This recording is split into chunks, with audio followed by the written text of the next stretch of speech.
जय हिंद फ्रेंड्स। स्वागत करता हूं आपका फिर से एक नए धमाकेदार वीडियो में। उम्मीद करता हूं कि आपका जो मैंने डीपीएसपी वाला क्लास करवाया उसमें आपको मज़ा आया होगा, आपको समझ में भी आया होगा। तो आर्टिकल 36 से 51 तक पूरा कंप्लीट डीपीएसपी कंप्लीट करने के बाद आज जो इन्फॉर्मेटिव वीडियो का सीरीज है उसमें जो आज जो वीडियो हम लोग करने जा रहे हैं वो है प्रोटीन के बारे में।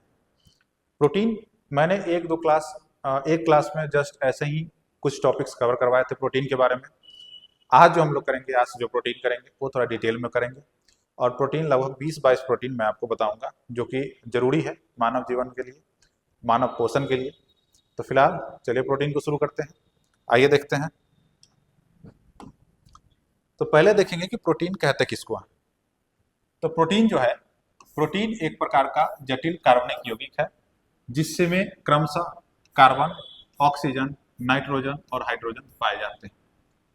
मैंने इसको इस तरीके से अवरोही क्रम में इसलिए सजा के लिखा है क्योंकि अगर आप इसमें देखेंगे तो सबसे अधिक मात्रा में कार्बन पाया जा रहा है, फिर उससे कम मात्रा में ऑक्सीजन पाया जा रहा है, फिर उससे कम मात्रा में नाइट्रोजन है और सबसे कम मात्रा में हाइड्रोजन। प्रोटीन के बारे में कहा जाए तो प्रोटीन शरीर की आधारशिला है, मतलब शरीर को आधार देने का काम, बॉडी को बिल्ड करने का काम कर रहा है प्रोटीन, क्योंकि लगभग सभी अंग प्रोटीन से मिलकर क्या है, बने हुए हैं। अब प्रोटीन को समझने से पहले थोड़ा सा आप ये समझ लीजिए कि प्रोटीन बना किससे। तो हमारे शरीर में बहुत सारे पोषक पदार्थों की जरूरत है हमारे शरीर में, जैसे कि कार्बोहाइड्रेट है, अमीनो अम्ल है, प्रोटीन है, खनिज लवण है। तो ये जो प्रोटीन है तो हमारे शरीर में लगभग 20 प्रकार के अमीनो अम्ल से मिलकर क्या है, प्रोटीन बना हुआ है ना। वैसे तो कई सारे अमीनो अम्ल हमारे शरीर के लिए आवश्यक है, लेकिन लगभग 20 प्रकार के अमीनो अम्ल से मिलकर क्या बना हुआ है, प्रोटीन बना हुआ है। प्रोटीन के बारे में अब आगे चल के डिटेल में देखें तो न्यूनतम 20 प्रकार के अमीनो अम्ल मिलकर क्या है, प्रोटीन का विकास करते हैं। अमीनो अम्ल प्रोटीन का विकास कर रहे हैं, लगभग 20 अमीनो अम्ल मिलकर प्रोटीन का विकास कर रहे हैं। देखिए, जैसे कि कोशिका को क्या बोला गया है, हमारे शरीर की इकाई बोली गई है, यूनिट कोशिका को बोला गया है।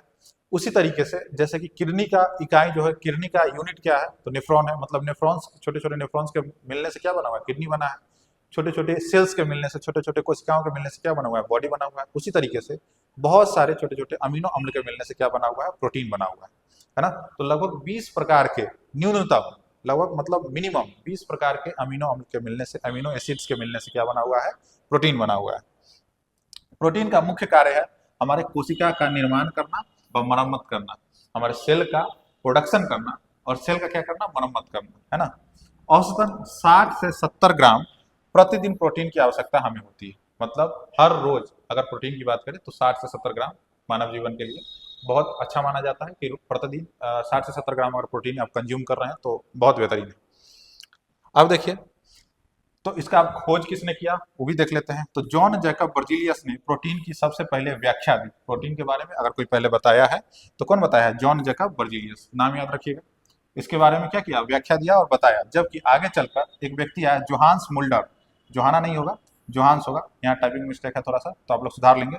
जोहान्स मुल्डर ने इसे क्या किया, और अधिक स्पष्ट किया, उसमें मतलब और अधिक क्लैरिफिकेशन दिया। तो जॉन जैकब बर्जीलियस साहब प्रोटीन के बारे में बता रहे हैं और जोहान्स मुल्डर साहब क्या कर रहे हैं, उसका और ज्यादा एक्सप्लेनेशन दे रहे हैं। अब चलते हैं आगे। प्रोटीन के प्रकार में देखें तो प्रोटीन दो प्रकार के, पहला तो है सरल प्रोटीन और दूसरा है संयुग्मी प्रोटीन। सरल प्रोटीन किनको कहेंगे, तो केवल एमिनो अम्ल के मिलने से बनने वाला प्रोटीन, मतलब सिर्फ एमिनो एसिड्स के मिलने से, अमीनो अम्लों के मिलने से जो प्रोटीन बना होगा उसको हम लोग बोलेंगे सरल प्रोटीन। अब देखिए, सरल प्रोटीन तो हो गया। अब संयुग्मी प्रोटीन देखते हैं। तो अमीनो अम्लों के साथ साथ जब अन्य प्रोस्थेटिक ग्रुप जुड़ जाए तो वो संयुग्मी प्रोटीन कहलाता है। अब जैसे कि आपको अमीनो अम्ल मिले चलेंगे तो वहां आपको दिखाएंगे कि वहां बहुत सारे कार्बोक्सिलिक ग्रुप हैं, फिर बहुत सारे ग्रुप्स के मिलने से जैसे अमीनो अम्ल मिलेगा, तो ये तो इसकी रासायनिक संरचना है। तो रासायनिक संरचनाओं में मतलब केमिकल, इसका स्ट्रक्चर बोलते हैं, जो केमिकल स्ट्रक्चर है इसका, है ना। तो जो रासायनिक संरचना में अमीनो एसिड के साथ साथ प्रोस्थेटिक ग्रुप भी जो मिलकर बना होगा उसको हम लोग बोलेंगे संयुग्मी प्रोटीन। और सरल प्रोटीन में क्या है, तो बस सिर्फ क्या है, एमिनो एसिड, सिर्फ और सिर्फ एमिनो एसिड। तो आज जो हम लोग देखने जा रहे हैं, तो आपको बस सिर्फ आज जो मैं करवाऊंगा उसमें से 10 से 12, क्योंकि एक वीडियो में सारा प्रोटीन कवर करना संभव नहीं है। तो आज जो हम लोग प्रोटीन के बारे में पढ़ेंगे वो सरल प्रोटीन के बारे में पढ़ेंगे। लगभग 10 से 12 सरल प्रोटीन के बारे में मैं आपको बताऊंगा कि कहाँ कहाँ से कौन कौन सा प्रोटीन हम लोग ले सकते हैं, है ना। तो स्टार्ट करते हैं सरल प्रोटीन के उदाहरण में। तो पहला है एल्बुमिन। एल्बुमिन जो है जितने भी प्रकार के दूध हैं, चाहे आप गाय का दूध पी रहे हो, भैंस का दूध पी रहे हो, जो भी आप दूध पीते हैं बेसिकली, तो वहां से दूध से फिर रक्त में पाया जाने वाला प्रोटीन एल्बुमिन है, और अंडा से आपको क्या मिलता है? Albumin protein. तो इन तीनों चीजों से मुख्यतः हमें क्या देखने को मिल रहा है? कौन सा प्रोटीन? Albumin protein. आगे चले, दूसरा प्रोटीन है हमारा ग्लोबुलिन। ग्लोबुलिन कहाँ मिलेगा? रक्त यानी खून में मिलेगा, ब्लड में मिलेगा, प्लाज्मा में मिलेगा और उत्तक में मिलेगा। उत्तक कहें तो टिश्यू। नेक्स्ट चलते हैं, फाइब्रिन है, इसको कैब्रिन, यहाँ टाइपिंग मिस्टेक है, थोड़ा सा आप लोग ध्यान देंगे, ये फाइब्रिन होगा। तो फाइब्रिन कहाँ मिलेगा? तो रक्त प्लाज्मा यानी रक्त को जमाने का काम करता है। तो जो ब्लड क्लॉटिंग का काम है यही फाइब्रिन कर रहा है। मान लीजिए आपका कहीं हाथ वाथ कट जाता है, तो हाथ कट जाने के बाद जो ब्लड जमता है वो किस किस प्रोटीन के कारण जमता है? तो फाइब्रिन के कारण। तो दो प्रोटीन है, एक तो फाइब्रिन और एक फाइब्रिनोजेन। दोनों का काम वही है, ब्लड क्लॉटिंग करवाना, रक्त को जमाना। और दोनों कहाँ मिल रहा है? रक्त प्लाज्मा में मिल रहा है। फाइब्रिन और फाइब्रिनोजेन दोनों का काम है ब्लड क्लॉटिंग, मतलब ब्लड को जमाने का काम।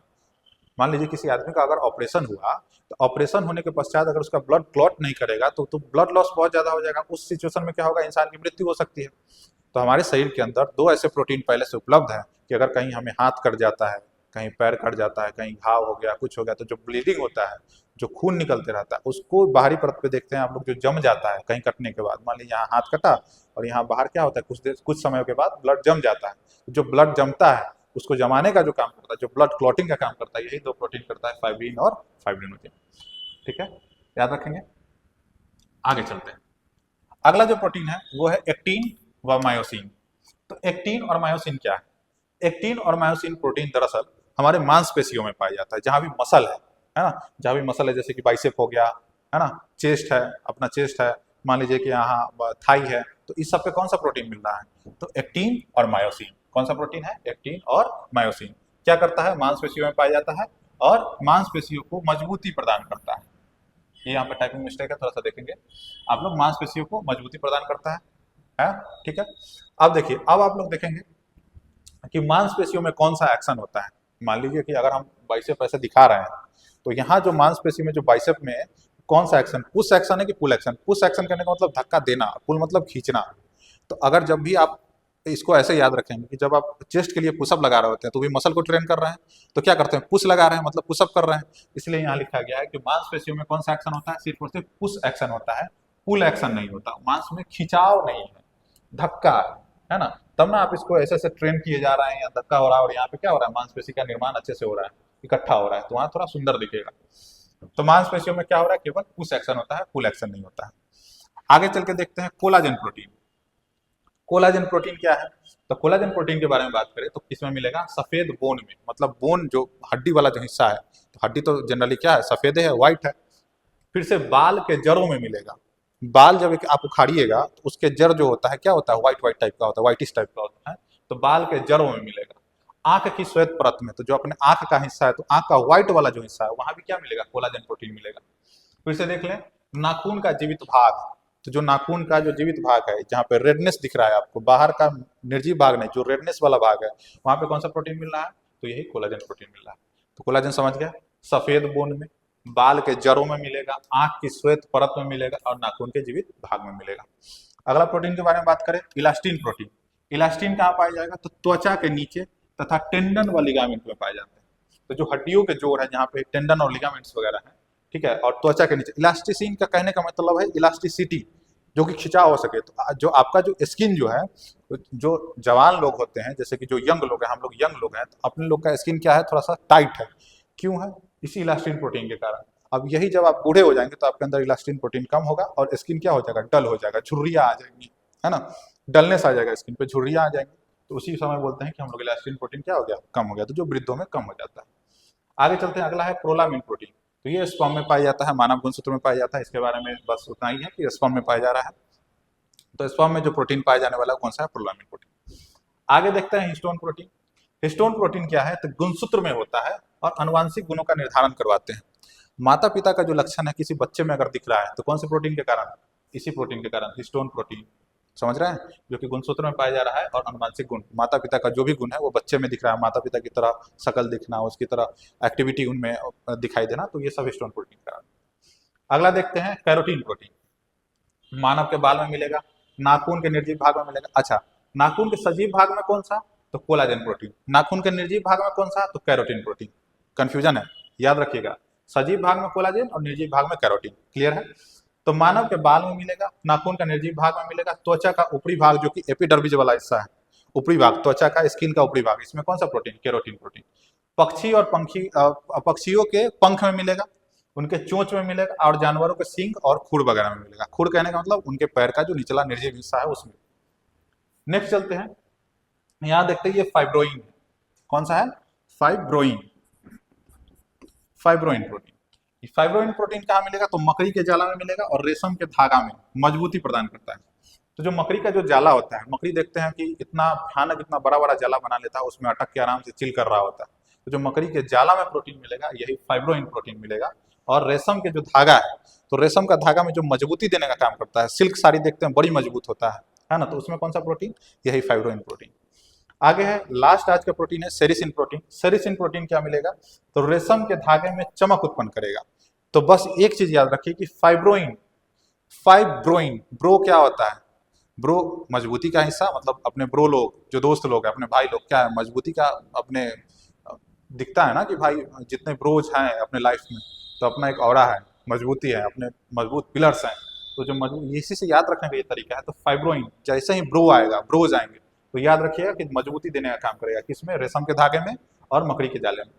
और जो सेरिसिन प्रोटीन है, वो रेशम के धागे में चमक देने का काम करेगा। जो सिल्क साड़ी इतनी चमकदार होती है, सिल्क साड़ियाँ जितनी भी है इतनी चमक दे रही है, चमकदार होता है, सब किसके कारण होता है, तो यही सेरिसिन प्रोटीन के कारण।